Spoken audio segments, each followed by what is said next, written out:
Hello student, कैसे हो आप सभी। उम्मीद है बहुत अच्छे होंगे और बहुत मन लगा के अपनी पढ़ाई कर रहे होंगे। मैं प्रिया स्वागत करती हूँ आपका आपके यूट्यूब चैनल प्री 10 क्लासेस में, जहाँ पर हम पढ़ने वाले हैं आज क्लास 10th का साइंस का चैप्टर नंबर 11 और चैप्टर का नाम है हमारा विद्युत। और आज इस चैप्टर की पार्ट नंबर 9वीं वीडियो है। इससे पहले मैंने आपको इस चैप्टर की 8 वीडियोस करा दी है। अगर आपने उन वीडियोस को नहीं देखा है तो प्लीज उन्हें भी आप क्रम से देख सकते हैं और सारा वर्क अपना नोटबुक में कर सकते हैं। आप कोई भी चैप्टर पढ़ते हैं उसे बिल्कुल शुरू से ही पढ़िए, तभी आपको पूरा समझ में आता है।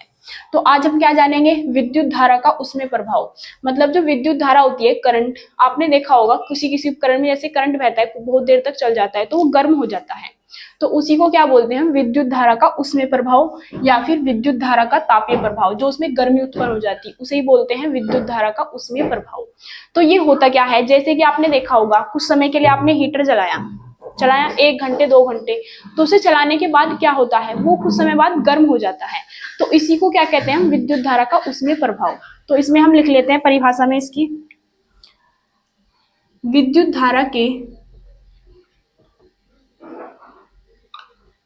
धारा के प्रवाह से विद्युत उपकरण, मतलब पदार्थ क्या है हमारा यहाँ पे, विद्युत उपकरण के ताप में होने वाली वृद्धि,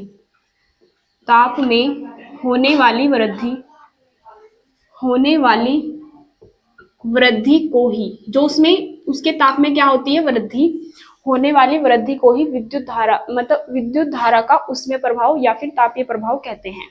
होने वाली वृद्धि को ही विद्युत धारा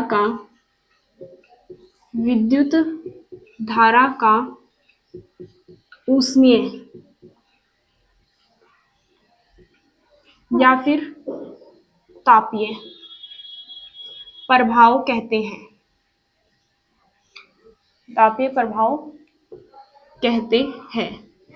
आपने देखा हो कुछ समय तक जब हम जला देंगे, विद्युत बल्ब होता है जैसे हमारा, तो वो गर्म हो जाता है। तो अब हेडिंग में हम क्या डालेंगे, व्यवहार में विद्युत धारा, मतलब जो होता है विद्युत ऊष्मीय का प्रभाव कहाँ पे देखा जाता है। तो हम हेडिंग डालेंगे व्यवहार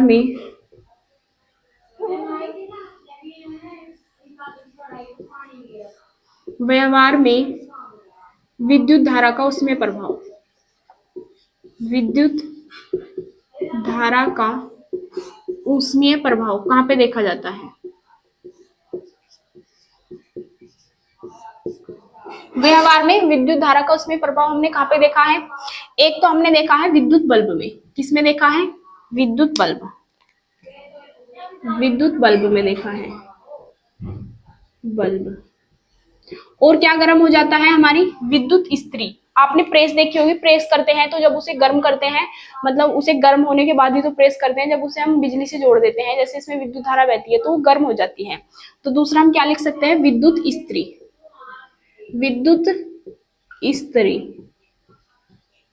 मतलब इसे इंग्लिश में आप प्रेस बोलते हो, इस्त्री बोला जाता है हिंदी में। नंबर 3 आप क्या लिख सकते हैं, विद्युत हीटर भी क्या होता है, जब उसे हम बहुत देर तक जला देते हैं तो वो क्या हो जाता है, गर्म। विद्युत हीटर। अब हम इससे आगे इसके सूत्र पढ़ेंगे, वो समझना बहुत जरूरी है।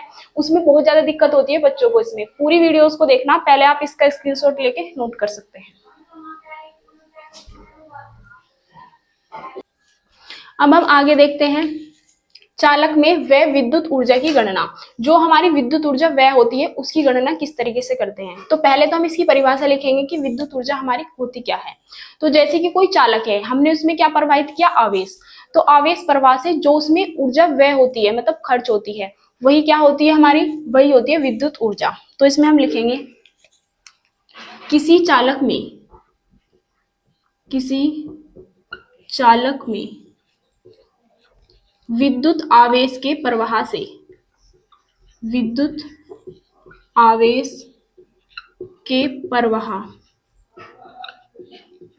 से जो विद्युत ऊर्जा उत्पन्न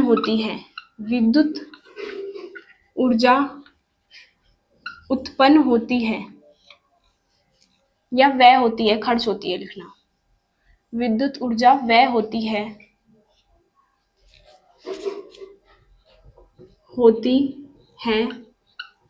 विद्युत ऊर्जा कहलाती है। विद्युत ऊर्जा कहलाती है। अब इतना इंपॉर्टेंट ये नहीं है, इसके इंपॉर्टेंट है सूत्र। अब सूत्र ध्यान से समझ लेना। अब जैसे कोई चालक है, हमें उसमें जैसे हमने विद्युत आवेश प्रवाहित किया तो उसमें कितना कार्य किया है, उसने मान लिया हमने W कार्य किया है, तो उसका अब हम सूत्र लिखेंगे। तो जो यहाँ पे हो जाएगा हमारा W बराबर क्या हो जाएगा, V इंटू क्यू। कोई चालक कितना कार्य कर रहा है, V इंटू क्यू। अब हम Q की जगह क्या रख सकते हैं, हमें पता है Q होता है आवेश, और Q बराबर क्या रख सकते हैं हम, IT रखने पर। तो W बराबर कितना आ गया हमारा, W बराबर आ गया V, और Q की जगह रख दिया IT। I बड़ा भी बना सकते हो आप, VIT। तो एक सूत्र तो हमारा ये आ गया। ये सूत्र बहुत इंपॉर्टेंट है। किसका सूत्र है हमारा, व्यय ऊर्जा का, W बराबर VIT। अब हमें क्या करना है, ओम का नियम पता है हमें, V बराबर हम क्या रख सकते हैं, IR। तो अब हम किसके पदों में निकालेंगे इसका मान, ये तो हमारा किसके है, V के पदों में, मतलब विभवांतर के पदों में। अगर हमें विद्युत धारा के पदों में निकालना तो कैसे निकालेंगे, तो सबसे अब हम इनके पॉइंट बनाएंगे ओम के नियम से। ओम के नियम से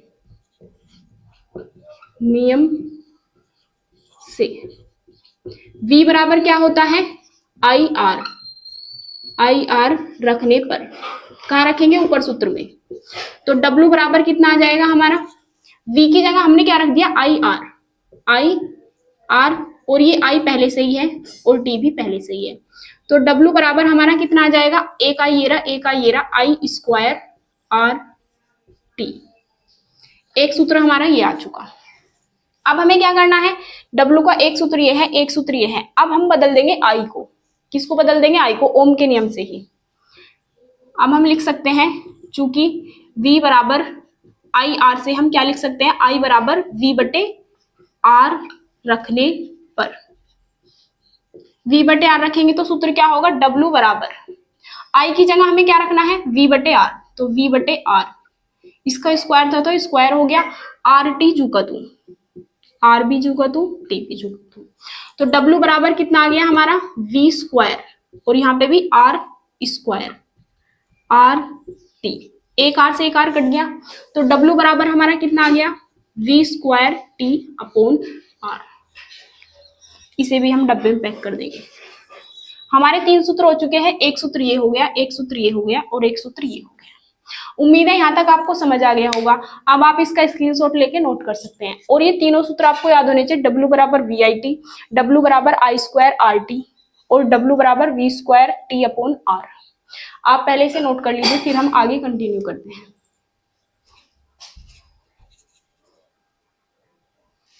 अब हम आगे देखते हैं, चालक में उत्पन्न ऊष्मा की गणना। अभी तो हमने क्या निकाली थी, ऊर्जा, और ऊर्जा क्या थी हमारी, W के रूप में निकाली थी। अब बस हमें ऊष्मा निकालनी है, तो ऊष्मा का मात्रक क्या होता है हमारा, कैलोरी।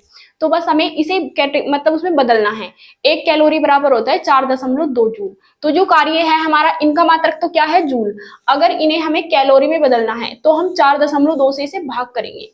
आगे देखते हैं हम, तो इसमें लिखेंगे हम, यदि ऊर्जा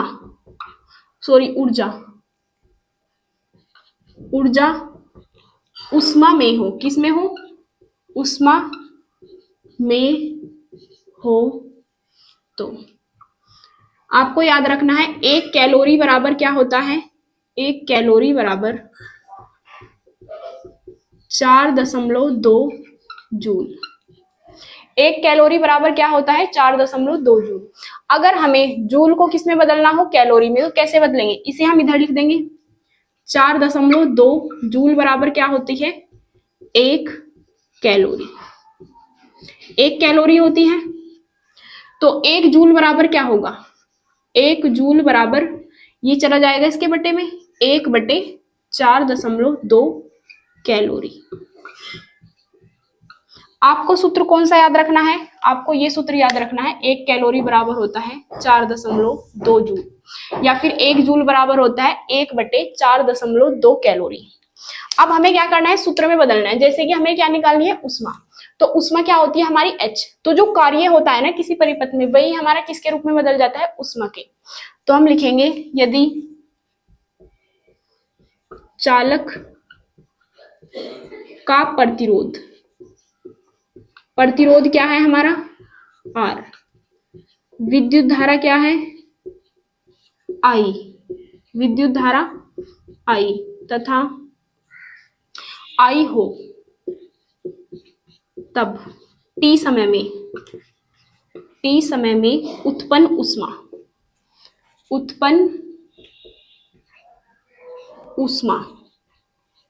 ऊष्मा क्या है हमारी H। तो H बराबर एक सूत्र तो हमारा क्या हो जाएगा VIT, क्योंकि जो कार्य है वही उसके रूप में बदल गया है ऊष्मा के, तो VIT।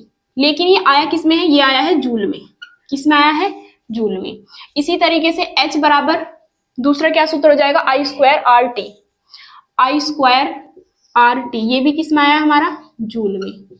या फिर H बराबर V²/RT, ये भी जूल में। अब अगर इन्हें हमें कैलोरी में बदलना है, किस में बदलना है, कैलोरी में। तो कैलोरी में बदलने के लिए हमें एक सूत्र पता है, एम पता है, मतलब 1 जूल बराबर 1/4.2 कैलोरी। तो इसे भी 4.2 से भाग कर देंगे, इसे भी, तो फिर आंसर किस में आ जाएगा हमारा कैलोरी में। तो H बराबर क्या आ जाएगा हमारा VIT/4.2। अब मात्रक जूल की जगह क्या हो जाएगा कैलोरी। इसी तरीके से यहाँ पे हो जाएगा H बराबर I2RT/4.2, ये भी किसमें हो जाएगा हमारा कैलोरी। और ये वाला भी H बराबर V²/RT, ये आंसर भी किसमें बटे में हम क्या ले लेंगे इसके 4.2, तो ये भी आंसर आ जाएगा कैलोरी में।